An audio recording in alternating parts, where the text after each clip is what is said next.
I am looking forward to season 2 of House of the Dragon. That is something that I've been talking about for months at this point in time. I don't know where the little jingle came from, but that's totally fine, man. Like I said, okay, I don't know how I'm going to be covering this. I don't know what I'm going to be doing, but I'm going to find some way to do something with this season because season 1, I highly recommend. If you haven't caught it up, get yourself, brush up on it by Sunday, okay? Season 2 is kicking off then, and, you know, Max offers a free trial for new users ahead of House of the Dragon. So yeah, if you live in the United States and have access to Max, former HBO, it's like Warner Brothers, you're such a stupid company. HBO was synonymous with that type of television. Why you decided to get rid of HBO but keep Max as the name for your streamer, that'll never make sense to me. But of course, it's Warner Brothers, the dumbest big entertainment company on the face of the earth, even more so than Disney, because at least, you know, Disney is dishonest, okay? They're going to continue to do the same stuff over and over again until they self-immolate. But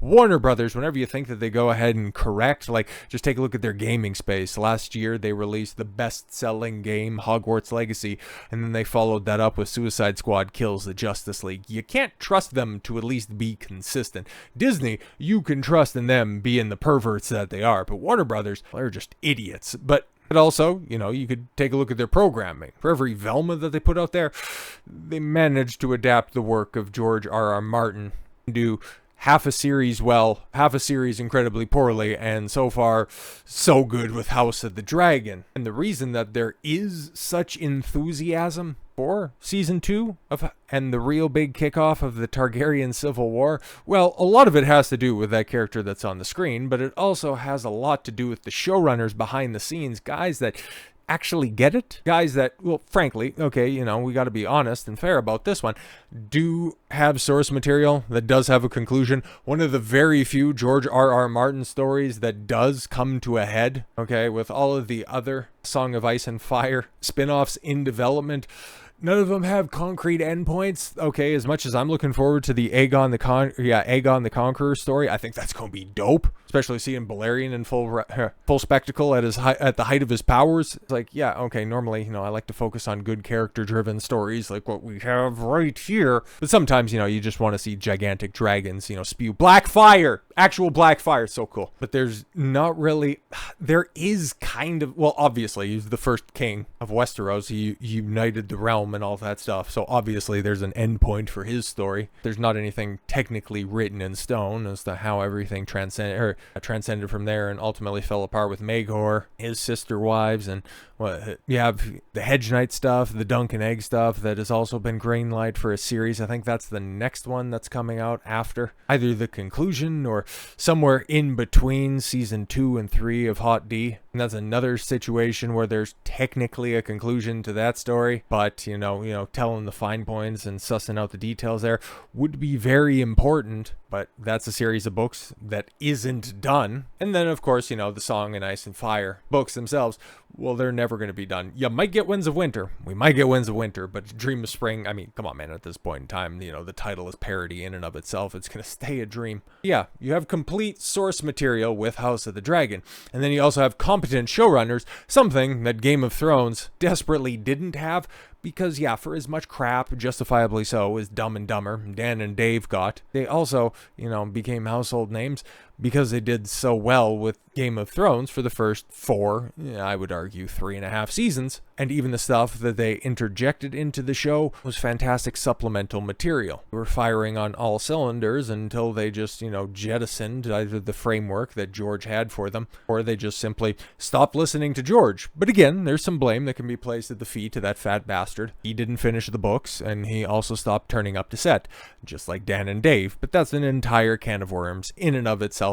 They have nothing to do with this series, okay? Very few of the people that actually worked on Game of Thrones are working, at least when it comes to the showrunners, the high-level creatives, okay? Ryan Condal, the guy who's in charge of this story being told, I don't think he worked on Game of Thrones. I'm pretty sure about that. And the guy that came in to replace stupid, you know, Miguel Sapochnik, you know, the asshole who thought that, guys, I worked really hard on The Long Night. It was 50 days of filming. Okay, cut me some slack. We couldn't see your shitty, terrible episode of disappointment. Okay, I don't care how hard you worked. You know what else works really hard? A washing machine. Shut your mouth. Make better TV.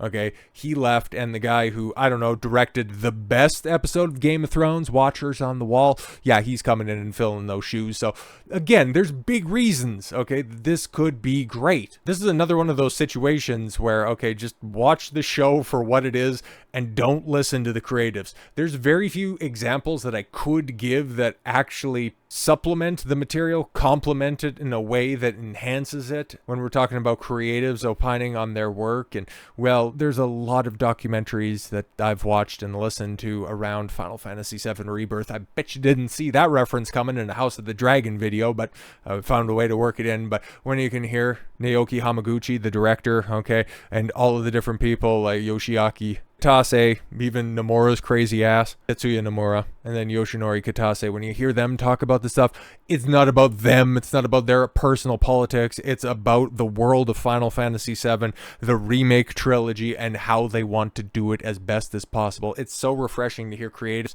talk about a project and not bungle it, and then just talk about it with pride, which is kind of an interesting place where we find ourselves with this one, because Ryan Condal has done great work. Okay, I can't talk about his input on this show highly enough. It's just, he really misses the point this time around, okay? Here we go. Showrunner Ryan Condal is still surprised by the series' popularity and Damon Targaryens. It's like, okay, cool. Are you just trying to be humble and saying, oh, I didn't realize, you know, our show would be so popular? It's like, yeah, you got dragons, you got semi-magical swords, you've got adult themes, you've got high production value, and, oh yeah, a very recognizable brand that dominated the 2010s. Perhaps that's a bit of humility. But you're surprised that the most popular character on the show is the most popular one? And it's like, okay, there are several reasons why Damon Targaryen would be so popular. Matt Smith is probably right there up at the top because he is such a powerful presence on screen. You take a look at everything that he did in season 1, from, I don't know, single-handedly destroying what was, you know, the sub-boss of the season in episode 3, you know, walking out with half of the crab eater, okay, being the one person to get the upper hand on Otto Hightower, the way that he plays off of everybody, the fact that he had arguably the best arc in the entire season. Yeah, it's very interesting as to why anybody would find Damon Targaryen popular. Like, come on, man. Certainly flew by, but HBO's House of the Dragon has been serving up new episodes for 10 weeks now, wrapping up with last night's finale, The Black Queen. Very good episode. Very good episode. Definitely better than episode 9, which is the weakest. The season 1 reaches to close. One of the series showrunners, Ryan Condal, is taking some time to reflect on the debut season. It's so weird after spending so long making the show that the finale is airing already. It felt like it took years and years just to get that first episode aired. Then very quickly, everything airs, and that's it. And unfortunately, season 2, well, it's going to be even quicker than that. It's only 8 damn episodes. Boo! Despite the overwhelming popularity of the original series Game of Thrones, Condal says he wasn't sure if fans would accept House of the Dragon. Oh yes, trepidation was definitely the tone of the day when the series began, because everybody remembered seasons 8, 7, 6, 5, but audiences tuned in, with an average of 29 million viewers for each episode in season 1 compared to Game of Thrones' 44 million viewers per episode in its final season. Yeah, the really bad one that everybody recognized was really bad at the time, and only with retrospect people figured out, oh yeah, 7 was the dumpster fire, but 6, like, come on. It's the one where Arya trains in Bravos. Really bad. Really, really bad. It's not as offensively pants on head stupid as Littlefinger's ceremonious dismissal, but I digress. Now, I really thought it was going to be more the hill to climb because we were following the Beatles, and how do you do that? Like, come on. I know the show was popular. Actually, no, the Beatles comparison is good. It's apt because, yeah, super popular, not that much substance. You don't. You just try to do your own thing and you hope it connects with people. Yeah, see, this is good. This is good. Nothing wrong with that, but now he starts to get into Damon Targaryen. I'm having trouble understanding it, talking about his popularity. We established right out of the gate in the pilot that Damon's a fascinating guy. Yeah, exactly. Episode 1 is really good. It'll get you hooked. He's a man with a cool set of armor. He's got a I don't know if, is it explicitly said in the show, but it's at least, you know, lore accurate that he has a Valyrian steel helmet, and his helmet's pretty cool as well, and oh yeah, he has a really cool Valyrian steel sword, so yeah, it's a magic man with a magic hat and a magic saber, yeah, why wouldn't he be cool? He's not Ned Stark. Holy shit, yeah, we got that. Yeah, he's not Ned Stark, so I didn't see it coming. It's like, yeah, okay, Ned Stark was popular for quite a few of the same reasons that, you know, Damon is very popular. Ned Stark, portrayed by the great Sean Bean, stole every scene that he was in. Matt Smith, same thing. But Ned Stark definitely did serve a purpose to show that the most noble of characters aren't going to be treated that well in the world of Westeros. Well, that is until the writers decided to, you know, switch the most predominant use of their pens from writing words on paper to seeing how far they could stick them up their nose. Ned Stark was also a commanding presence in all of his scenes. He was a man who loved his family. Damon shares a lot of those characteristics, and some of them, loving his family, kind of takes a little bit far. I mean, look at his third wife, but even just look at other fantasy franchises. Okay, Star Wars is another perfect example. People love Luke Skywalker. Okay, people also love Han Solo. Are they the same character?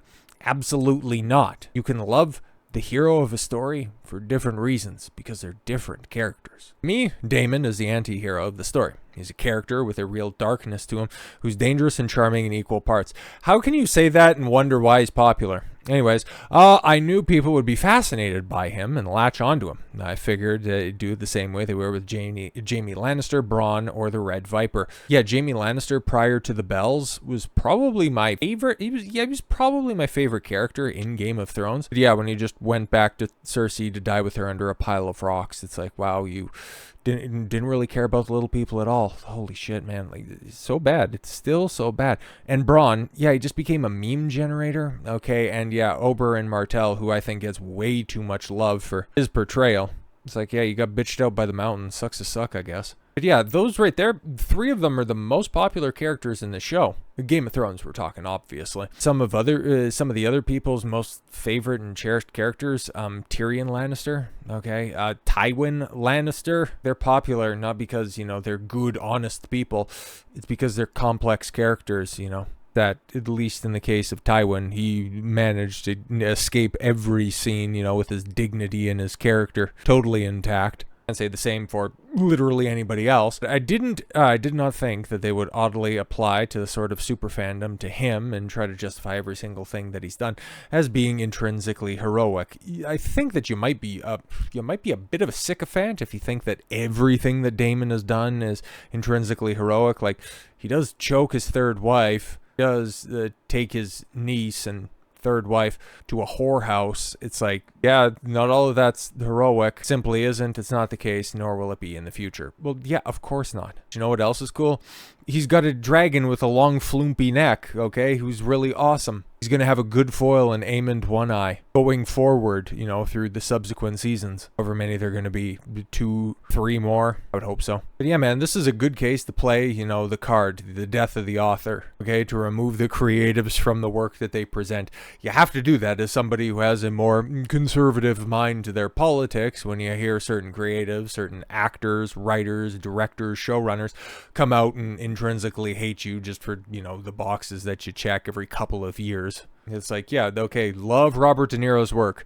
He's a total head case, but that still doesn't take away my enjoyment of Goodfellas. I understand that this is a totally different situation, but if you don't understand the work that you put on the screen, I mean, like, we'll let the art speak for itself, because if we let the creatives speak for it, and especially if you heard a bunch of the directors and creatives, and especially, you know, his former co-worker in Miguel Sapochnik, yeah, if you had his comments and those those screenwriters' comments made into House of the Dragon Season 1, yeah, it would have been this feminist masterwork that, you know, dunks all over the chuds because of its scathing condemnation of a man's right to choose over a woman's body, when in actuality, yeah, it portrayed far more complex issues than that. But thank God they have good creatives on this stuff, because they don't really have very prolific thinkers. And you know what? That's probably all right. So with all that said, thank you all very much for the gift of your time. I've been Don Consuelo. I want you to follow your gut and get after it. Take care, everyone.